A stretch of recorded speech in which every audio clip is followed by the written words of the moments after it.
It's his fault. I blame him. It's his fault. It's his fault. That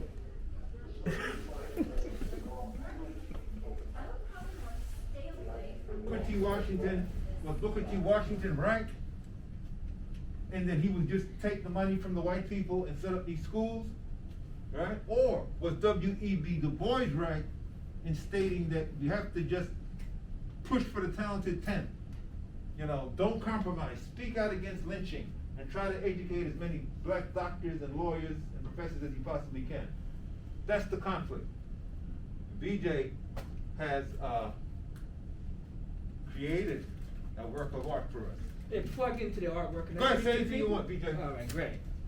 How y'all doing? I'm a student of history. I'm a magna cum laude graduate from John Jay College. I don't know if he mentioned that part, but I have a DJ named DJ Invisible Tongues. He's huge on a app. You can get that on your phone called Station Head, and he has a lot of streams. His name is Invisible Tongues. That's the name of a group. But one of the main members of Invisible Tongues is a guy named Kyoda, and this is him. He's participating with us. Say what's up to the people, man. Y'all say hi to Kyoda, man. Don't be strangers. We family now. All right, we're gonna get loose.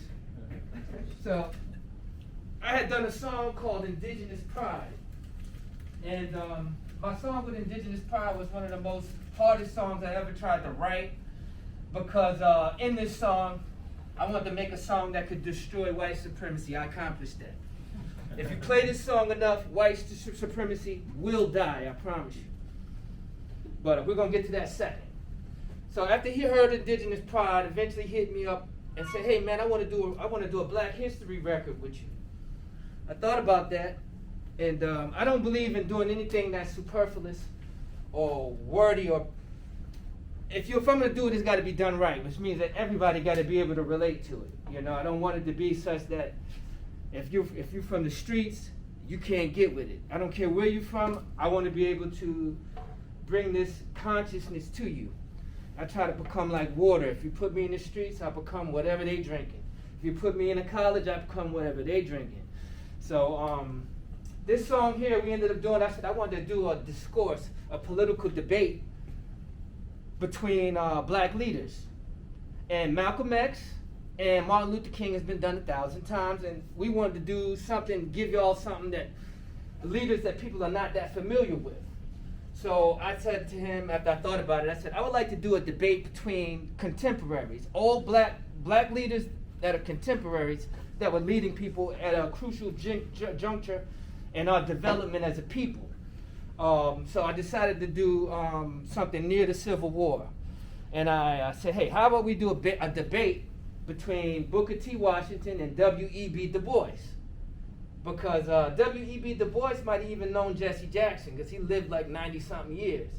And Booker T. Washington was born in slavery, like just south of the Civil War. So like, a couple years after after he was born, within 10, 15 years, or 10 years or so, the Civil War happened. And then W.B. Du Bois was born like 10, 11, 12 something years after the Civil War. So now you're dealing with two black men with two different perspectives, but they're not that far apart in age. And so he agreed. He said, let's do the debate. And they actually debated in real life. So I said, I'm going to recreate that debate, and he agreed with it. And I first started studying Booker T. Washington. And when I first started studying Booker T. Washington, I'm saying to myself, this man is a slave. He was born a slave, and I wanted to hear how he was angry. And as I studied his account, all I kept seeing was love. And then I said, well, let me get an account of another slave, because I didn't want to receive that. And then I went and looked for another account of an ex-slave, and I kept hearing about all this love. Love for the masters that used to own them, and a relationship, and a friendship. And let me tell you this story. When Booker T. Washington family got free, when they found out they were going to get free, the way they used to do it was the black people used to be listening to whoever the white people were in the towns when they were talking, because they couldn't read. And sometimes a white person would read the newspaper and then they would listen. And then a lot of times the Underground Railroad, black people were getting all types of ideas about what was going on in the Civil War because they had an ear to the streets, but they couldn't read. So one day they knew it was going to come. The masters called all the slaves on the plantation to the house and set them out on the porch, and they read the Emancipation Proclamation to them. And Booker T is looking at everybody he ever known go through a range of feelings of exasperation, of joy, exhilaration. And that went on for about an hour or two. And then 2-3 hours later, he said him and his family moseyed on back to the shack that he was born in. And they kept glancing their head back over at the master's house, because the only thing he had remembered ever owning was a couple of potatoes, which they snuck and hid somewhere. So these people don't have a legacy of knowing what it feels like to own anything and to even be your own person. So here they are free. I was challenged by Booker T. Washington to become a better person as I sat down to write this record and to present his perspective to the people. Let's play the record. I'll let y'all play. It's going to be a debate between Booker T. Washington and W.E.B. Du Bois, but I brought Booker T. Washington out of the grave with my words. And he brought W.E.B. Du Bois back. And we both, none of us is wrong. W.E.B. Du Bois was born outside of slavery. I was born inside of slavery. So to tell everybody that you're going to pick a tenth of them to go to college, and I'm looking at everybody I know with all these trades that they done learned from generations and generations on a farm, I can see that man's message. And you're saying, oh, don't do that, don't take that. W.E.B. Du Bois is saying something different. And W.E.B. Du Bois will help somebody. But I learned from Booker T. Washington that he was not looking out for just himself. He really wanted to bring everybody with him. So we'll play the record? All right. Sit down and listen. It's gonna take courage. It's gonna take courage. Courage is what it takes to stand up and speak. Courage is what it takes to sit down and listen. To cast down your buckets when you live at, I live that. Courage is what it takes to stand up and speak. Courage is what it takes to sit down and listen. To cast down your buckets when you live at, I live that. Booker T, I'm the father of Harlem. All the black businesses that you envision, I started them. Come back to Tuskegee and see me. I'll give you a job with the NLB, W.E.B. BD, or just about the talented 10. United we win. I take counsel to the president. The jazz club's trying to get it in. Double consciousness? My mama gave me integrity. Oh, master was testing me. Hard work was the recipe. This is destiny. Learn a trade, pick a skill to master. Get killed, you listen to Du Bois. It's not a choice, but a privilege. That can't get it. Let's make a living, using my hands. Hard work never bothered me, honestly. I never saw it as a robbery. Going to college, stop it. Don't be an elitist, stay on the topic. Work is a profit. Those in authority, if you never learn that, you don't deserve to breathe morally. Bad seeds came before me. Repeat after me, hard work is a key. All hard work is a profit. Acting lazy, who couldn't tell the truth to a mirror. No idle time, only diligence and thrift to heal an idle mind. And learn to see every single task as a time to shine. I'm Booker T. Courage is what it takes to stand up and speak. Courage is what it takes to sit down and listen. To cast down your buckets where I live at, I live that. Courage is what it takes to stand up and speak. Courage is what it takes to sit down and listen. To cast down your buckets where you live at, I live that.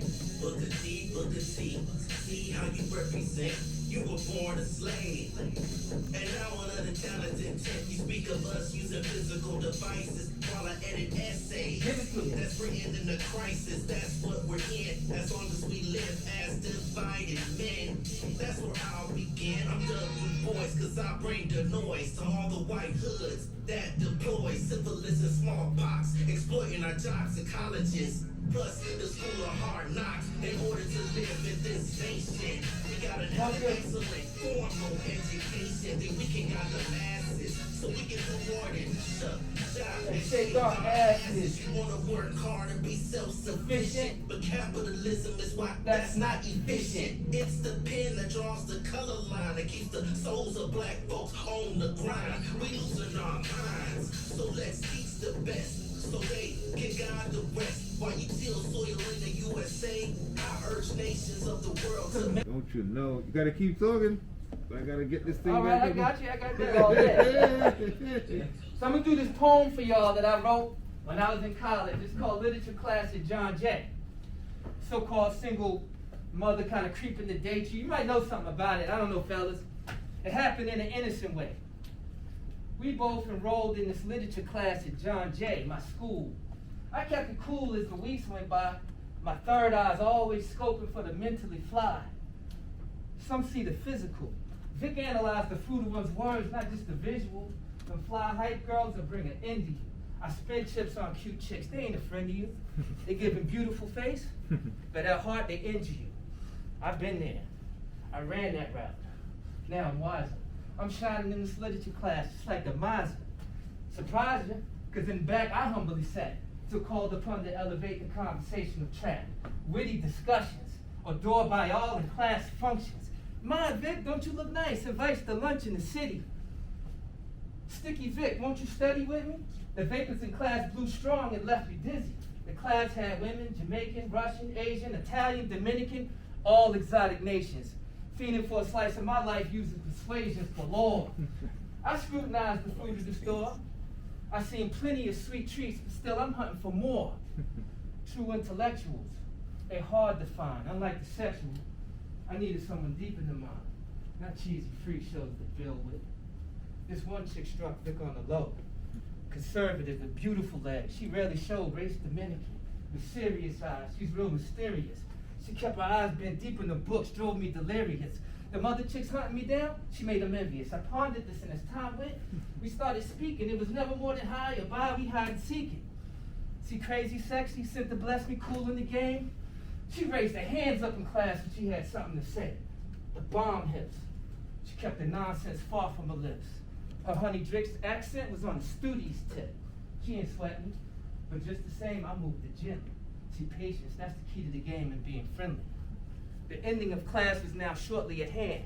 As I'm known to bring a throne to any land where I stand, it's like I didn't sweat none of them chicks. Why ask me why? First class, a mighty good fellow, a jolly good guy. I'm at the E-train, leaving the class, I passed at last, I bust A's on my final exams, the transactions, and moments divine, these things happen. I seen her on the way from the train coming my way, it's got me smiling, reminiscing the day, because when she smiles, her eyes can only find one rival. And that's in her eyes. See, and hers what I need for survival. Her lips keep teasing my jibs now when we kiss publicly. I ain't straying to saying the half of it. Oh, happy days that went away. She couldn't stay. She met me after work, took me to the park. Spoke words that went into my heart like darts. She said, Vic, I can't stay like you wish that I could, because you can't love my baby like my baby father could.